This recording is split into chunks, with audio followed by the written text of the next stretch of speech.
Mesdames et messieurs, bienvenue. 100 millions de vues, de visionnements dans le reste de la planète sur mon serveur. J'aimerais ça que ce monde-là soit sur YouTube. J'aurais une petite fortune, puis je pourrais m'acheter de l'équipement. Et j'ai une entente commerciale avec les gens qui me fournissent. Le serveur m'appartient. Après 100 millions de visionnements, il y avait une entente. Le serveur est à moi. Évidemment, le lieu à Las Vegas ne m'appartient pas, mais le serveur m'appartient maintenant. J'en suis très heureux.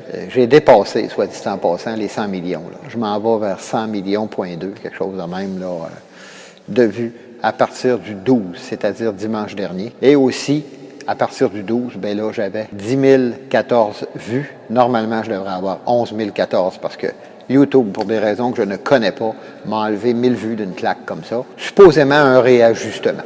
Abonnez-vous, petit pouce bleu, là. Ça peut faire en sorte que je peux finir par gagner ma vie avec ça. Je remercie tous les téléspectateurs qui m'écoutent dans le monde. La partie québécoise, la partie canadienne continue à grossir. Merci beaucoup. Continuez parce que je vais essayer de vous faire des choses intéressantes. Puis là, ben, vous savez qu'à Québec, on a été touché par l'attentat. Je suis encore dans le deuil, pour être honnête. Il y a des victimes. Il y a quelqu'un, en tous les cas, un de nos citoyens. C'est pas un islamique fanatique, radicalisé qui a fait ça, comme on a l'habitude de le voir partout dans le monde. C'est un de nos Québécois de 27 ans. Bon, là, quand ça est arrivé, un bon dimanche soir, légèrement après le souper, on apprend qu'il y a des coups de feu tirés, qu'il y a des morts, des victimes, même si c'est pas des Canadiens, c'est des musulmans, ça fait mal pareil. Ça me touche. Moi, personnellement, je connais des musulmans. Et là, tout de suite sur les réseaux sociaux, sur toutes les chaînes de télévision, de radio, on entend dire que 2 tireurs sont entrés. C'est vague, puis ça, je le sais, puis je le sais pour être un passionné du journalisme, pour avoir travaillé dans le monde de la radio, de la télévision, ou sur le plan technique, que lorsqu'un événement arrive de même, on sait l'information au fur et à mesure qu'elle évolue, au fur et à mesure que la police veut bien s'ouvrir la trappe, mais on sait que dans ce cas-ci, ils ont été avares de commentaires. C'est la police de Québec qui a tout fait, puis la Sûreté du Québec, puis la GRC par après, est venu voler la propriété intellectuelle de la police de Québec. C'est du vol de propriété intellectuelle que vous avez fait, à mon sens. OK? Pas légalement, là, mais à mon sens, vous avez volé la vedette. Puis tout ce qui a été fait, c'est les policiers de Québec qui l'ont fait. La GRC et la Sûreté du Québec, vous n'avez pas fait grand-chose. Vous avez à peu près rien fait, à part questionner le coupable après qu'il se soit rendu de lui-même. C'est facile, ça, là. Puis là, j'entends parler qu'il y aurait des Marocains là-dedans, qu'un des deux serait Marocain, puis l'autre n'était pas connu encore au niveau de l'origine ethnique. Alors, j'ai dit non, ça se peut pas. Ça se peut pas qu'un Marocain, parce que au Maroc, c'est musulman. Et j'ai travaillé pour des musulmans arabes. Je salue Amada, je salue Sofiane. Si vous m'entendez, excusez, ça me pogne aux tripes quand j'y pense, c'est parce que je connais ces gens-là. Alors, moi, ça m'aidait à me dire, non, c'est faux, ça se peut pas. Ils comptent des menteries, là, il y a quelque chose qui marche pas. Là, je pensais à Sofiane, puis je pensais à Amada. Je vous salue toutes les deux, hein, parce que je suis déjà allé au Maroc aussi en voyage. Ça se peut pas que ce soit un Marocain là, qui est l'œuvre de ça. Puis là, moi, je suis ça. Puis là, l'événement se passe, puis là, on se rend compte que Québécois, Canadiens, 27 ans, jeune, légèrement radicalisé. Personne n'a rien vu venir. Le jeune rentre là, puis il tire, puis il tue des gens, dans le dos, en prière. Au fait, il faut le dire, là, c'est nos policiers qui sont arrivés les premiers. C'est nos policiers qui ont pris les risques de se confronter avec un tireur à l'intérieur. C'est eux autres qui ont été proches du viscéral de la chose, qui ont failli y perdre la vie. La Sûreté du Québec, là, puis la GRC, là, puis justement le SPVM, qui est arrivé, j'imagine, quelques heures plus tard, parce qu'ils partaient de Montréal, aucun risque pour eux autres. Là. Ils sont arrivés, les suspects étaient arrêtés. C'est la police de Québec qui ont pris tous les risques. Puis moi, la police de Québec, comme je vous le répète brièvement dans ce dossier-là, chapeau, vous avez tous les honneurs. Puis Paulo Doyon tient à vous le dire. Puis là, le lendemain, puis le surlendemain, j'écoute les informations, puis je vois qu'à travers ça, on hésite à dire le mot terroriste. Ah, faut pas dire le mot terroriste. Moi, mesdames, messieurs, je vous suggère maintenant, puis je suggère au ministre Couillard, si toutefois il m'écoute, là, prenez la loi 101, je vous le suggère pas, je vous le demande. Détruisez la loi 101. Mettez ça aux poubelles parce que là, j'ai pas d'honneur à vous faire puis je vais vous donner un cours de français. À un moment donné, moi, j'écris vite, OK? Puis quand on écrit comme ça, on fait des fautes, puis je me corrigeais pas. Je suis capable de bien l'écrire, mon français, la preuve est faite maintenant.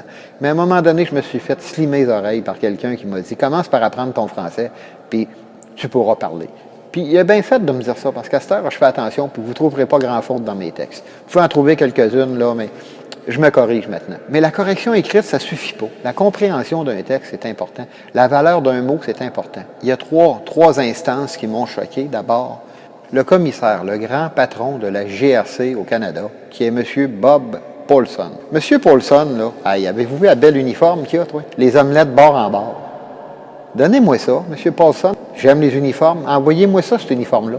Si c'est pas un acte de terrorisme, parce que Monsieur Paulson dit « Oh non, c'est pas du terrorisme. » Vous n'aviez pas d'affaires dans ce dossier-là si c'était pas du terrorisme. Pourquoi que la GRC est venue se fourrer le nez là-dedans? Alors que vous, le grand patron de la Gendarmerie royale du Canada, vous venez nous dire que c'est peut-être pas du terrorisme. À une autre instance, Radio X, voyons donc. Hein? Le monde disait « Ah, Radio X, la radio poubelle. » Ils ont parlé plus de Radio X que des autres, évidemment. Même si j'ai des reproches à leur faire, Radio X, là, n'en demeure pas moins pour moi la meilleure station. Puis Radio X a été accusé de créer, si on peut dire, de l'engouement pour la radicalisation. Ça aurait suscité, si on peut dire, le survoltage. Ça aurait boosté Bissonnette pour l'aider à faire son acte. Ça l'aurait motivé. Voyons donc, il écoute peut-être même pas la radio. Depuis quand que Radio X, avec la parole de ses animateurs, va influencer un tueur? Non. Voyons donc, un peu de discernement, s'il vous plaît, les Québécois. L'autre chose qui m'a touché, Jean-Claude Lauzon, de la délégation générale du Québec à New York, que le Washington Post n'aurait pas dû écrire ces choses-là, puis il leur demandait un petit peu de se rétracter. Parce que M.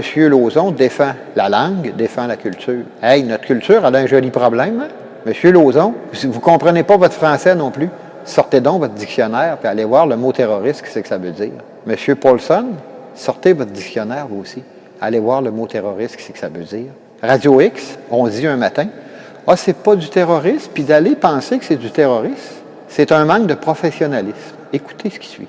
Sauter à la conclusion que c'est du terrorisme, ben ça, c'est un manque de professionnalisme.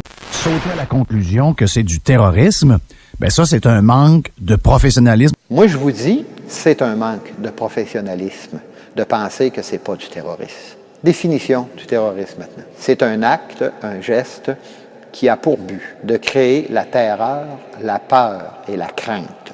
Maintenant, écoutez, pardon pour les larmes, j'ai décidé de ne pas y cacher mes larmes. Puis ceux qui me voient pleurer et qui me jugent, ben, je vous dis merde, mais je suis sensible. Je suis sensible à des choses que la majorité des gens qui disent « Ah, il faut garder notre sang-froid, il ne faut pas pleurer, il ne faut pas avoir d'émotion. » C'est à cause de ça que ces gens-là disent que c'est pas du terrorisme. Écoutez ça, écoutez ce qui suit.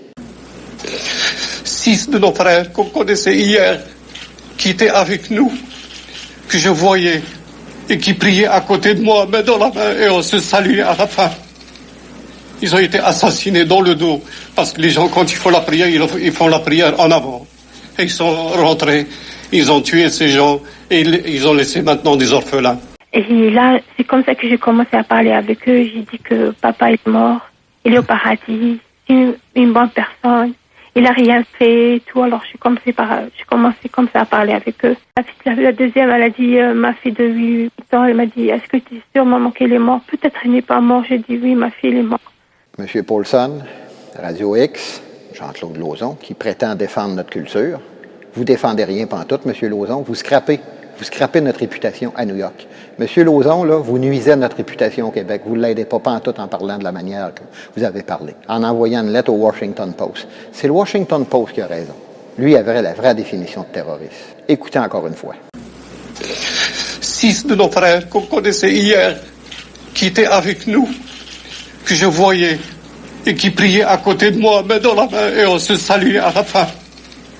Ils ont été assassinés dans le dos, parce que les gens, quand ils font la prière, ils font la prière en avant. Et ils sont rentrés, ils ont tué ces gens, et ils ont laissé maintenant des orphelins. Et là, c'est comme ça que j'ai commencé à parler avec eux. J'ai dit que papa est mort, il est au paradis, c'est une bonne personne. Il n'a rien fait et tout, alors j'ai commencé comme ça à parler avec eux. La deuxième, elle a dit, ma fille de 8 ans, elle m'a dit, est-ce que tu es sûre, maman, qu'elle est morte? Peut-être elle n'est pas morte. J'ai dit, oui, ma fille, elle est morte. Maintenant, allez dire aux familles, allez dire à cette femme-là qui a perdu son mari puis qui est obligée de dire à ses enfants, papa est mort puis papa ne reviendra plus. Allez dire à toutes les épouses des victimes que c'est pas du terrorisme. Voyons donc, où est votre français? Où c'est que vous avez mis votre dictionnaire? Vous êtes supposé d'être plus compétent que moi? Monsieur Paulson, Monsieur Lauzon, Radio X, vous êtes supposé d'être plus compétent que moi en français. Je vois le vert. C'est-tu possible de scraper le français de même? Voyons donc, c'est pas du terrorisme? Est-ce qu'ils ont eu peur avant de mourir? Ah, parce qu'ils ont été tirés dans le dos, ils n'ont pas eu le temps d'avoir peur, c'est pas du terrorisme? pour agir de la sorte durant des événements comme ça. C'est dans des événements comme ça que les gens ont besoin de réconfort. Ces gens-là ont eu la chienne. Le reste des survivants se sont ramassés dans un réduit, dans une pièce d'à peu près 4 pieds par 10 pieds. Puis là, notre culture québécoise, on n'est même pas capable de parler notre français comme du monde. Ils ont eu peur avant de mourir, ces gens-là? Les survivants, est-ce qu'ils ont été terrorisés au point d'aller se mettre dans une pièce, tel un réduit, s'empiler les uns sur les autres? Il y en a un qui a failli mourir en dessous parce qu'il n'était plus capable de respirer. C'est pas du terrorisme, c'est pas de la terreur. On n'a pas besoin nécessairement d'un dossard d'explosifs pour faire un acte terroriste. Les paroles suffisent. Nos pensées suffisent. Nos actes suffisent à créer un acte terroriste à partir du moment où les gens ont peur, puis je le dirai jamais assez. À partir du moment où les gens sont terrorisés puis qu'ils ont la chienne au point d'aller s'empiler les uns par-dessus les autres, dans un réduit. Puis là, il y a le tireur qui tire. Ils n'ont pas été terrorisés, hein? Ils n'ont pas eu peur, ces gens-là. Puis les victimes sont mortes dans l'amour. On les a flattées avec des fleurs pour leur rendre la mort plus douce. Ils ont été tirés dans le dos. On n'a pas eu le temps, je le répète encore. Ils n'ont pas eu le temps d'avoir peur. Ils n'ont pas eu le temps d'être terrorisés. Ils ont été tirés dans le dos. Fait que c'est pas un acte de terrorisme, ça, à cause de ça. Maudit que vous ne savez pas le français. Je suis déçu. Je suis déçu, personnellement, en tant que citoyen, en tant qu'individu, en tant qu'être humain sur la Terre, qui est conscient d'un drame comme celui-là. Des autorités journalistiques viennent me dire que c'est pas du terrorisme, alors moi, que j'ai vu et que je sais, j'ai des gens que je connaissais là-dedans, 2 des victimes. Là, on parle des motifs de Bissonnette. Ah, on n'a pas encore su les motifs. C'est bien épouvantable. Hein? Il y avait des frustrations, possiblement, contre les musulmans. Frustration qui n'arrivera même pas à nous expliquer ou qui ne voudra pas nous expliquer. Parce que la loi canadienne lui permet de garder le silence. Il va peut-être fermer sa gueule puis laisser parler son avocat, puis ça va finir avec un tissu de menterie. Moi, je vais vous donner une expérience. Le sarrau que j'ai sur le dos, là. Vous voyez que j'ai toujours ça sur le dos. C'est pas Passion, c'est Patrick. Je vous en ai déjà parlé. Oui, il y a les taxes de la Ville de Québec qui ont monté 3 fois à valeur. Mais c'est un musulman qui l'a fermé. C'est Fredge. On va vous en reparler de ça. Mon monsieur islamique. C'est un musulman qui a chargé tellement cher de loyer, puis il n'a pas voulu l'aider, puis il l'a volé tout le temps. Je suis témoin de tout ça. J'ai été témoin qu'un islamique a scrappé la vie d'un jeune. Puis ça me fait mal, parce que pain passion, c'était important pour moi. Puis je suis content, puis ces sarraux, je peux les porter, parce que c'est pas un sarrau de police, c'est pas un uniforme de police tout de même. Puis je les porte tout le temps. C'est pour ça que je les ai tout le temps. Je suis encore en deuil de ça, puis c'est dur. Vous allez me dire que j'ai de la misère à me débarrasser de mes deuils. Hein. Ces affaires-là, ça m'aide à tenir le coup. Puis en même temps, pas besoin de penser à quoi mettre. Je les porte parce que j'en souffre. Puis il me les a toutes données. Je suis très heureux. Je remercie Patrick de ça. Sauf que, quand il a fermé, qu'il a fait faillite, les gens ont écrit sur Internet « Un nouveau départ ». Patrick, puis là, Patrick ne disait pas pourquoi il fermait sur Internet, mais dans la porte, c'était bien marqué. Faillite. C'est un islamique qui l'a emmené là. Ce jeune-là a mis ses économies là-dedans, il a mis ses tripes sur la table, puis j'étais là, j'en suis témoin. Ce jeune-là a tout perdu à cause d'un islamique. Est-ce que j'ai été tiré dans une mosquée pour descendre des innocents parce que M. Fredge a fait une cochonnerie? M. Fredge a un joli problème, puis c'est un voleur, puis un menteur. Est-ce que j'ai été descendre des innocents en train de prier lâchement? J'aurais eu des bons excuses, pourtant j'aurais été légitimé de le faire. C'est pas une chose à faire, peu importe ce que tu vis. Puis moi, Dieu sait que la fermeture de Pain Passion, je l'ai vécu de façon très viscérale. Et c'est un islamique qui a scrappé la vie d'un jeune d'une 30aine d'années. Ce jeune-là, il a tout perdu. Là. Et je veux juste vous démontrer que j'en ai un islamique dans ma vie qui se comporte en peau de vache. Il n'y a pas une raison qui justifie de faire un acte radical comme celui-là. C'est un acte terroriste, que vous le vouliez ou non. Puis arrêtez de nous conter des peurs puis de nous mentir en pleine radio puis en pleine télévision. C'est pas du terrorisme. Avant de dire que c'est du terrorisme, on va attendre. J'ai plus besoin d'attendre, moi. C'est du terrorisme, que vous le vouliez ou non. Là, je finis avec une chose. Monsieur Paulson, vous refusez de divulguer le type d'arme. Il y a une arme qui a été abandonnée dans la neige qu'on a pris pour un AK-47. Brièvement, un AK-47, c'est une arme d'assaut. Cette arme-là est automatique. Je ne vous dirai pas comment est-ce qu'elle tire de balle à minute, puis je ne vous donnerai pas les specs. Là. Je peux vous dire que c'est un fusil d'assaut qui est prohibé au Canada. Donc, qui est illégal au Canada. Puis s'ils veulent un AK-47, faites-vous-en pas, ils vont en faire venir, peu importe notre registre. Là. C'est une vraie passoire au Québec, là, pas au Canada. Sauf que l'arme utilisée ressemble étrangement à un AK-47. C'est un CZ-858. Cette arme-là est en vente légale au Canada, mais en autorisation restreinte, évidemment. Elle est semi-automatique. La différence entre les deux, c'est qu'il y en a un qui est automatique, l'autre est semi-automatique. Et supposément que la CZ-858 n'est pas transformable pour la rendre automatique. Moi, je peux vous dire que je suis capable de le faire. Donnez-moi un tour à faire pour machiner mes pièces. puis je vais être capable de le faire. Quelqu'un qui veut vraiment, il peut. Alors, l'arme s'est enrayée parce que le jeune Bissonnette était sûrement, c'est pas un militaire, même s'il a été d'un cadet. Il y a un manque de compétences qui fait que quand l'arme s'enraye, il n'a pas été capable de le désenrayer et de l'utiliser. Heureusement.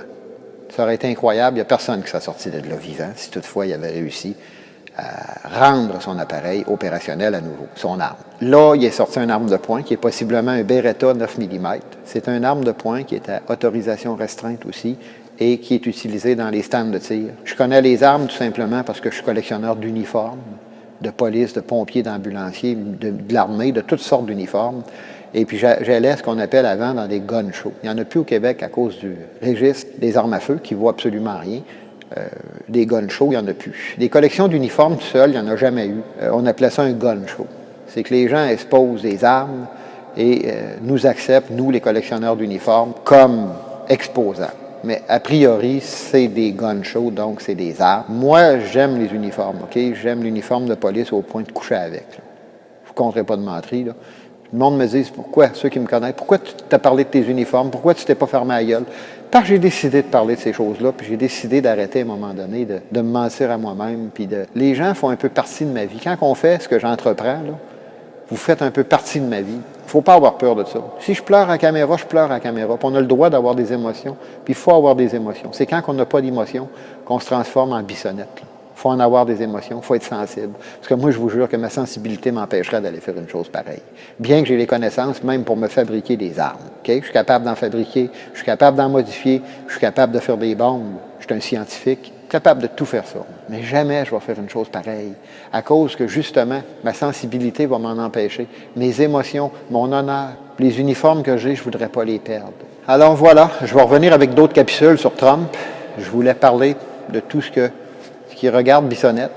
J'ai fait un peu 2 topos dans un, parce que je voulais faire ça en 2 parties. Je le fais en une partie parce que je manque de temps aussi. Fait que la GRC qui nous dit que c'est pas un acte de terrorisme puis qui est venu se fourrer de nez ici. Quand c'est pas un acte de terrorisme, vous n'avez pas d'affaire ici, la GRC. Vous n'aviez pas d'affaire à venir. Si vous êtes venu, la GRC, c'est parce que c'était un acte de terrorisme. Puis aujourd'hui, vous avez peur de l'admettre. Pourtant, vous avez volé la propriété intellectuelle de nos policiers de Québec. Ça, j'apprécie pas pantoute. Si vous vous êtes tous déplacés, c'est parce que c'était un acte terroriste. Puis moi, je connais la police, là. Faites pas me compter n'importe quoi. C'est un acte terroriste, parce que les gens ont été terrorisés. Ils sont morts en train de prier et on les a tirés dans le dos. Puis pendant leur agonie, parce que sûrement qu'ils ne sont pas morts tout de suite, il y a une terreur qui s'est installée en eux. Ces gens-là ont été énormément stressés en mourant. Fait que venez pas me dire que ce n'est pas un acte terroriste. Là-dessus, mesdames, messieurs, nous allons devoir, face à des actes comme ça, vivre ensemble et exister ensemble. Sinon, nous allons mourir individuellement. Bonne fin de journée, mesdames, messieurs. Au plaisir.